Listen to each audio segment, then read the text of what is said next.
Hi guys, कैसे हैं सब लोग। आई होप आप सब लोग अच्छे होंगे। मैंने आज 3 क्लास ले ली हैं आप लोगों की, और मैं आज आपके लिए चौथी क्लास लेकर आया हूँ BLED BTC यानी सेकेंड सेमेस्टर के लिए। पेपर का नाम है वर्तमान भारतीय समाज एवं प्रारंभिक शिक्षा। इसके अंतर्गत हम आज पढ़ेंगे शिक्षा का संक्षिप्त अर्थ, शिक्षा का व्यापक अर्थ और शिक्षा का वास्तविक अर्थ। इन तीनों को पढ़ने के बाद भी मोस्ट इम्पॉर्टेंट है और कई बार आपके एग्जाम में आता भी है।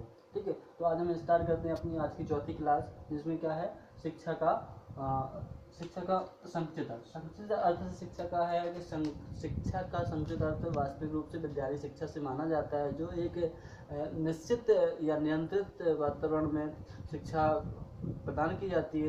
इस संक्षिप्त शिक्षा के अंतर्गत बालक की निश्चित स्तर यानी कि निश्चित आयु और निश्चित वातावरण, निश्चित स्थान, निश्चित पाठ्यक्रम, सब कुछ निर्धारित पहले से निर्धारित किया जाता है। इसके बाद शिक्षा का संक्षिप्त अर्थ हमने जैसे जाना विद्यालय शिक्षा से, और ये स्कूली शिक्षा विद्यालय शिक्षा एक निर्धारित एक बॉन्ड शिक्षा है। ठीक है, इसमें क्या है बालक को बिठाकर उसके आदतों व्यवहारों में परिवर्तन किया जाता है। इस संक्षिप्त शिक्षा में जो होता है कि जो शिक्षक होता है उसका प्रमुख स्थान होता है, और जो छात्र या शिक्षार्थी होते हैं वो क्या होते हैं, उनका गौण स्थान होता है। ठीक है, इसमें प्रमुख बात ये है कि ये इस अर्थ के अनुसार व्यक्ति का विद्यालय जीवन ही शिक्षा का काल होता है। जैसा कि कई विद्वानों ने कहा भी है, जैसे जे एस मैकेंजी महोदय ने संक्षिप्त शिक्षा में बताया कि संक्षिप्त शिक्षा में संक्षिप्त अर्थ में शिक्षा से तात्पर्य हमारी शक्तियाँ के विकास करने के लिए चेतनापूर्ण प्रयासों से होता है। ठीक है, तो प्रयासों से होता है यानी चेतनापूर्ण, यानी चेतना को क्या करते हैं, जगा कर रखते हैं, और उसमें क्या होता है बालक को प्रत्यक्ष रूप से शिक्षा दी जाती है। ठीक है, इसके बाद हम बात करते हैं व्यापक शिक्षा की। शिक्षा का व्यापक अर्थ मतलब बहुत विस्तार से, यानी कि इस संसार की जितनी भी गतिविधियाँ होती हैं वो सब शिक्षा के व्यापक अंतर। शिक्षा के व्यापक अर्थ में देखें तो शिक्षा जीवन पर्यंत चलने वाली प्रक्रिया है, जो जन्म से लेकर मृत्यु तक निरंतर चलती रहती है। ठीक है, इसमें सामाजिक, नैतिक, भौतिक तत्व सारे चीज़ें समाहित होती हैं। इसमें समाज का भी हित होता है, विद्यालय शिक्षा भी इंक्लूड होती है, और जो संगठित शिक्षा हमने जो पहले पढ़ा वो भी व्यापक शिक्षा के अंतर्गत ही आ जाती है। ठीक है, और हम देखते हैं कि जो बालक जन्म लेता है और जैसे जैसे उसकी आयु बढ़ती जाती है और वो समाज से मेल मिलाप करता है, समाज की गतिविधियों को देखता है।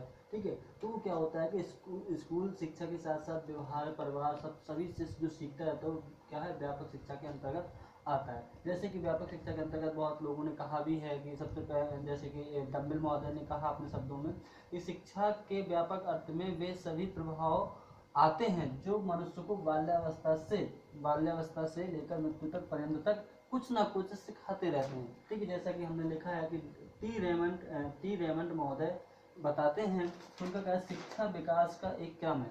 शिक्षा क्या है, विकास का एक क्रम है जो बाल्यावस्था से परिपक्वतावस्था तक चलता है, जिसमें मनुष्य अपने आप को आवश्यकता अनुसार, ठीक है, आवश्यकता अनुसार धीरे धीरे भौतिक, ठीक है, भौतिक मतलब जो भी सारी क्रियाएं होती हैं, सामाजिक, ठीक है, अपने पास पड़ोस और या अन्य लोगों से मिलना, आध्यात्मिक यानी वेदों, पुराणों, धार्मिक, पूजा पाठ, ठीक है, जो भी है उन वातावरणों के साथ क्या कर लेता है, अपने आप को अनुकूल बना लेता है। क्या बना लेता है, अपने आप को अनुकूल बना लेता है। जैसे कि लॉक महोदय ने भी कहा है, लॉक महोदय कहते हैं कि व्यापक शिक्षा के अंतर्गत जो लॉक महोदय हैं उन्होंने अपने शब्दों में हमें बताया है,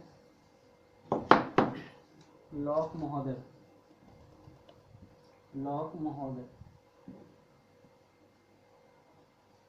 इनका कहना है कि जीवन ही शिक्षा है के अनुसार जीवन ही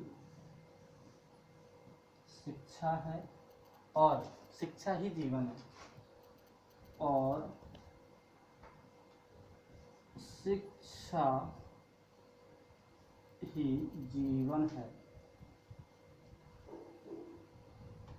जीवन ही शिक्षा है और शिक्षा ही जीवन है। ये लॉर्ड मोदी ने कहा है, जिसमें व्यापक शिक्षा के अंतर्गत, व्यापक शिक्षा के अंतर्गत। ठीक है, अब हम बात करेंगे इसकी वास्तविक शिक्षा की। बात करते हैं शिक्षा का वास्तविक अर्थ। शिक्षा के वास्तविक अर्थ, जैसा कि हमने ऊपर देखा, शिक्षा का संक्षिप्त अर्थ है। ठीक है, शिक्षा का संक्षिप्त, शिक्षा का वास्तविक अर्थ।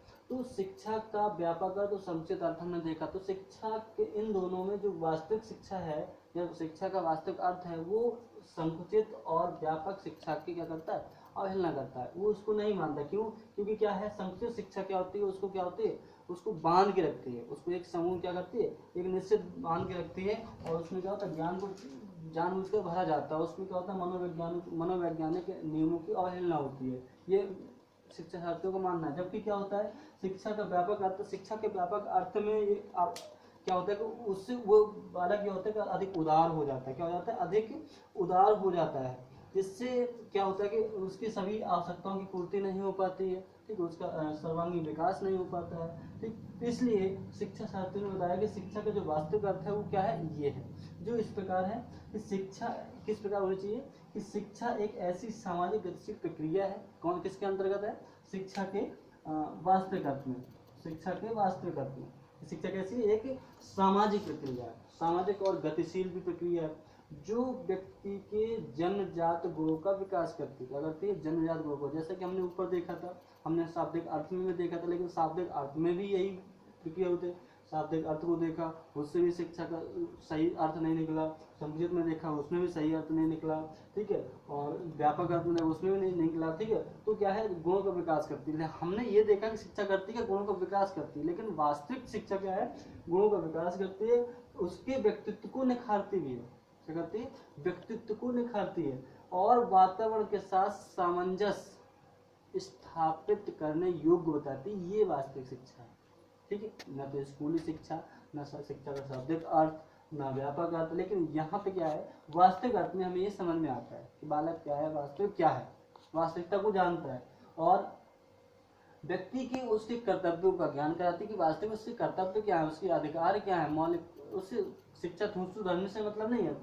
वास्तविक शिक्षा का अर्थ में यही निकल के आता है कि उसके कर्तव्यों का ज्ञान कराते हैं हुए, और विचारों की अभिव्यक्ति करने की, ठीक है, समझने की स्वतंत्रता होती है।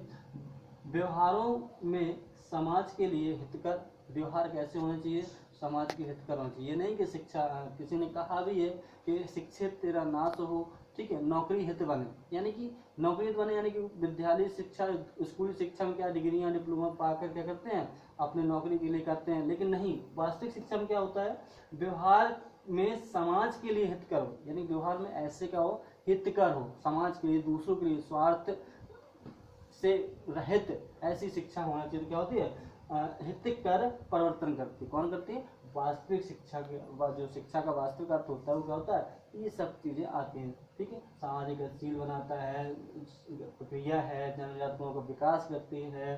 ठीक है, व्यक्ति के व्यक्तित्व को निखारती है, वातावरण के साथ सामंजस्य स्थापित करने योग्य बनाती है कि कहीं कठिन घड़ी आती है, कहीं सुख दुख, क्योंकि सुख दुख तो चलता ही रहता है, उसमें अपने आप को कैसे स्थापित करना है। ठीक है, तो विभिन्न प्रकार के समाज में लोग मिलते हैं, तो उनके साथ हमें कैसा व्यवहार करना है, सभी के साथ अलग अलग व्यवहार करना होता है, यानी कोई किसी का व्यवहार अलग होता है, किसी का अलग होता है, तो उसमें हमें क्या करना, सामंजस्य स्थापित करना, तो अपने आप को ढालना होता है। ठीक है, व्यक्ति को उनके कर्तव्य, क्या कर्तव्य है, किस क्या करना चाहिए, क्या नहीं करना चाहिए, ये सब बताती है किसमें, वास्तविक शिक्षा में। ठीक है दोस्तों, अब हम मिलेंगे अगली क्लास में, तब तक के लिए